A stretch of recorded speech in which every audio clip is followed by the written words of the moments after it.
Halo. Kami dari kelompok 2. Kami akan menjelaskan tentang tanaman pakcoy dengan sistem NFT. Perkembangan sistem budidaya hidroponik, khususnya pada sistem NFT atau nutrien film teknik, semakin diminati oleh para petani, khususnya dalam memodernisasi sistem pertanian. Hal ini dikarenakan sistem NFT ini merupakan sistem yang efisien dan lebih ramah lingkungan, sehingga para petani itu semakin ingin menghasilkan suatu produk yang memiliki kualitas tinggi dan memiliki harga jual yang tinggi juga. Untuk tanaman yang biasa dikembangkan dalam sistem ini adalah salah satunya itu tanaman pakcoy. Pakcoy ini merupakan sayuran yang memiliki nilai gizi yang tinggi dan memiliki nilai pasar yang stabil, sehingga di pasaran sendiri pakcoy masih banyak diminati oleh para pembeli. Pakcoy sendiri memiliki beberapa faktor mendukung untuk menunjang keberhasilan produktivitas tanamannya.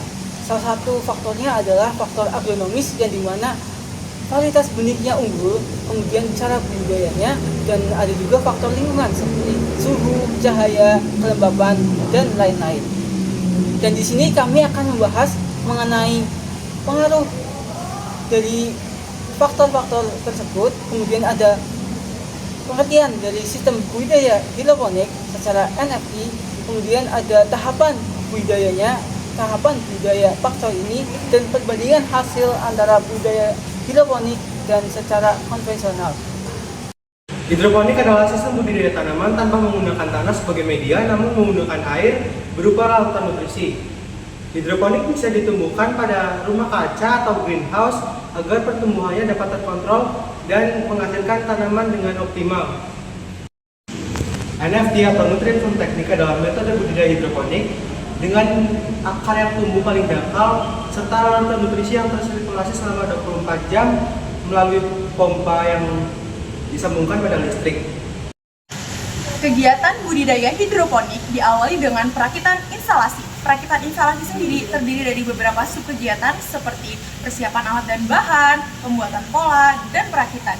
Jika instalasi sudah dirakit, siapkan larutan nutrisi. Larutan nutrisi yang biasa digunakan pada hidroponik skala kecil berasal dari larutan nutrisi pabrikan yang terdiri dari pekatan A dan pekatan B. Masing-masing dari pekatan tersebut sudah mengandung unsur hara nutrisi baik makro maupun mikro yang dibutuhkan oleh tanaman. Prosedur tersebut dilakukan dengan melarutkan kedua pekatan masing-masing sebelum dicampurkan ke dalam bak penampung. Selanjutnya ada persemaian dan penanaman. Pada sistem budidaya hidroponik, terutama pada tanaman pakcoy, media yang digunakan untuk persemaian umumnya berupa rock wool. Rock wool dipastikan harus basah dan lembab agar tanaman dapat tumbuh. Jika tanaman sudah tumbuh 2-3 helai daun sejati atau kurang lebih 1-2 minggu setelah semai, tanaman dapat dipindah tanam ke dalam netpot yang sudah dimasukkan ke tiap-tiap talang air yang sudah dilubangi ketika perakitan instalasi. Selanjutnya adalah kegiatan pemeliharaan, meliputi penyemaian, terus pengendalian OPP, dan juga pengecekan larutan nutrisi. Harus dipastikan bahwa pH, TDS, dan EC dari larutan nutrisi itu tepat untuk komoditas pakcoy yang kita tanam. Dan yang terakhir ada kegiatan panen dan pasca panen. Kegiatan panen perlu dilakukan dengan alat yang tajam untuk mengurangi hasil kehilangan pada panen. Selanjutnya, hasil panen disortasi dan dicuci. Untuk melakukan kegiatan pasca panen, kita perlu melakukan pengemasan agar tanaman lebih tahan lama dan dapat dipasarkan dengan menjual hasil yang maksimal. Selanjutnya, faktor-faktor produktivitas pakcoy hidroponik sistem NFT. Yang pertama, nutrisi. Ketersediaan nutrisi makro seperti NPK dan mikro seperti Fe, Mn, Zn, Cu penting untuk pertumbuhan pakcoy. Parameter penting dalam pemberian nutrisi yang pertama EC. Nilai EC optimal pakcoy adalah 1,5 sampai 2,5 ml per cm. Nilai tinggi EC menyebabkan kelebihan garam, menghambat penyerapan air dan menyebabkan stres. Sedangkan nilai rendah EC menyebabkan efisiensi nutrisi. Lalu yang kedua pH. pH optimal tanaman pakcoy yaitu 5,5 sampai 6,5. Lalu faktor yang kedua yaitu media tanam.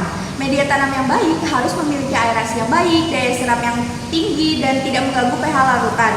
Contoh dari media tanam yang dapat digunakan yaitu rock wool dan kokopit. Faktor selanjutnya yaitu faktor lingkungan seperti suhu dan intensitas cahaya. Suhu dan cahaya mempengaruhi penguapan dan penyerapan air yang mempengaruhi konsentrasi larutan EC. Saat suhu dan cahaya tinggi, air cepat menguap dan EC bisa naik jika tidak dikontrol. Suhu tinggi dapat menyebabkan evapotranspirasi berlebih, mempercepat pertumbuhan, tetapi bisa mempercepat pembungaan benih.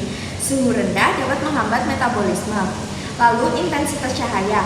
Pakcoy memerlukan cahaya dengan intensitas sedang hingga tinggi. Kurangnya cahaya dapat menyebabkan pertumbuhan memanjang etiolasi. Sedangkan kelebihan cahaya dapat menyebabkan daun terbakar. Lalu faktor selanjutnya yaitu pemilihan bibit. Ciri bibit pakcoy yang baik yaitu benih bersertifikat dan murni, daya tumbuh lebih dari 90%, tidak tercemar OPT, pertumbuhan seragam dan kuat, dan genetik unggul. Sayuran pakcoy dapat dibudidayakan secara hidroponik maupun secara konvensional, namun dalam hasil budidayanya memiliki kualitas yang berbeda. Pada tanaman pakcoy secara hidroponik memiliki kebersihan yang lebih bersih dibandingkan dengan tanaman pakcoy yang ditanam secara konvensional. Mengapa? Karena pada tanaman hidroponik sendiri, media tanamnya berupa air dan berlarut nutrisi. Sedangkan pada tanaman konvensional, memiliki media berupa tanah yang dimana dapat menyebabkan cemaran tanah pada hasil budidayanya. Kemudian pada tampilannya sendiri, tanaman pakcoy secara hidroponik memiliki tampilan lebih segar dan juga teksturnya lebih renyah dibandingkan dengan tanaman pakcoy secara konvensional. Kemudian pada aturan nutrisinya sendiri, pada tanaman hidroponik itu dapat diatur sehingga aliran nutrisinya dapat terjangkau ke semua tanaman. Sedangkan pada tanaman pakcoy konvensional, walaupun dapat diatur, namun nutrisi yang diserap pada setiap tanaman itu kadang berbeda-beda sesuai dengan tanaman itu menyerapnya bagaimana. Kemudian pada hasil budidaya sendiri dapat dilihat dari perbandingan keamanannya. Tanaman hidroponik pakcoy lebih aman dibandingkan tanaman konvensional karena pada tanaman hidroponik sendiri lebih mengedepankan hayati yang dimana pengendalian OPT-nya itu tidak menggunakan bahan-bahan kimia.